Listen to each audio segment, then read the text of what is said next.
Hi guys, narito po tayo sa gitna ng dagat. Magandang panahon ngayon. Walang hangin at mainit. Ito, walang kaalon-alon. Barangay Tignuan, Real Quezon. Nandito po tayo para gumawa ng bahay ng isda, which is tatawagin nating Amigo Homes. Ang mga gamit po ay sandbag, lubid, at saka mga sanga ng kahoy.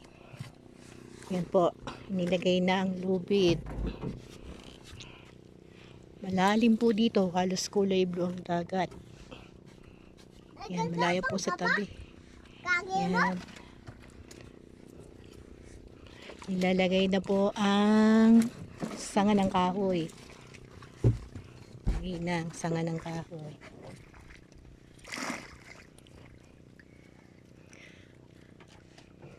Tinali po siya sa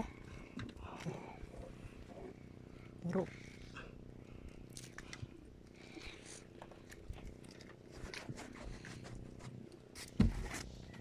Isa or mga 3 bandal po ang kailangan para po siya sa housing ng mga isda.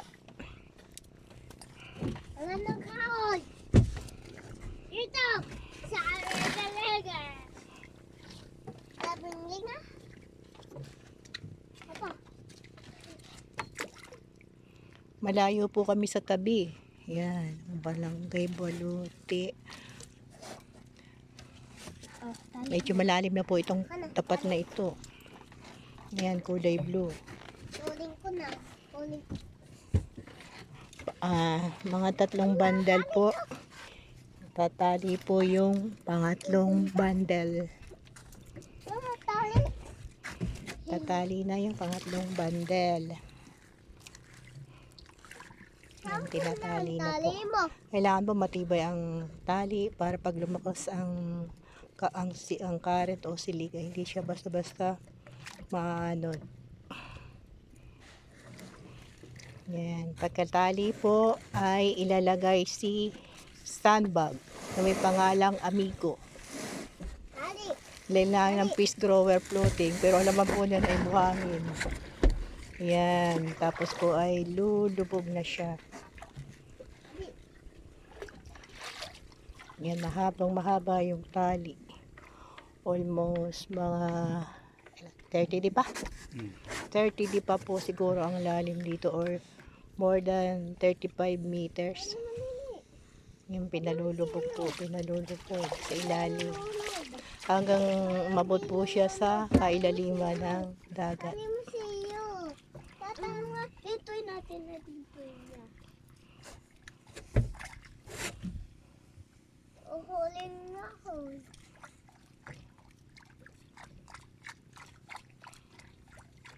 Malalim na malalim po.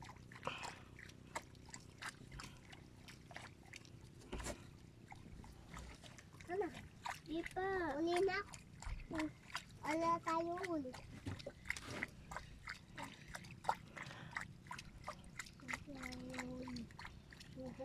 Hindi pa siya umabot ng pinakailalim. Yan.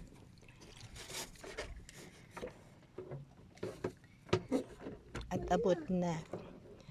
At para po siya ay hindi mawala, lalagay siya ng markings. Ay, ayos na kami. Alam mo. Ayos na tayo. Wala na. Wala ko dalaan na. May isa pa po palang bundle na itatali sa ibabaw. Magiging itlogan po siya ng mga nukos, bahay ng mga maya-maya, or yung ibang isda na gustong tumira. After 2 weeks po, saka natin titingnan kung may nakatira na sa ating ginawang bahay ng isda.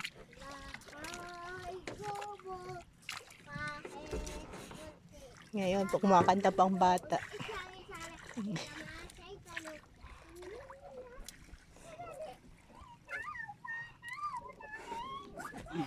background po ng bahay natin. Yung bahay ng isda ay bahay kubo ng isang batang makulit.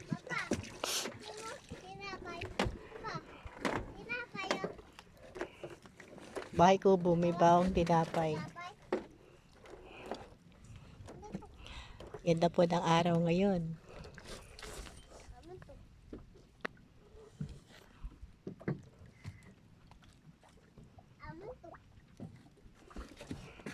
Ow.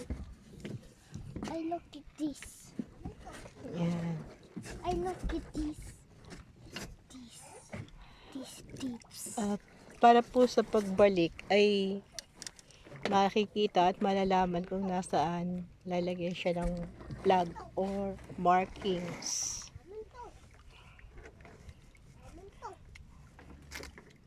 May markings po na inilalagay.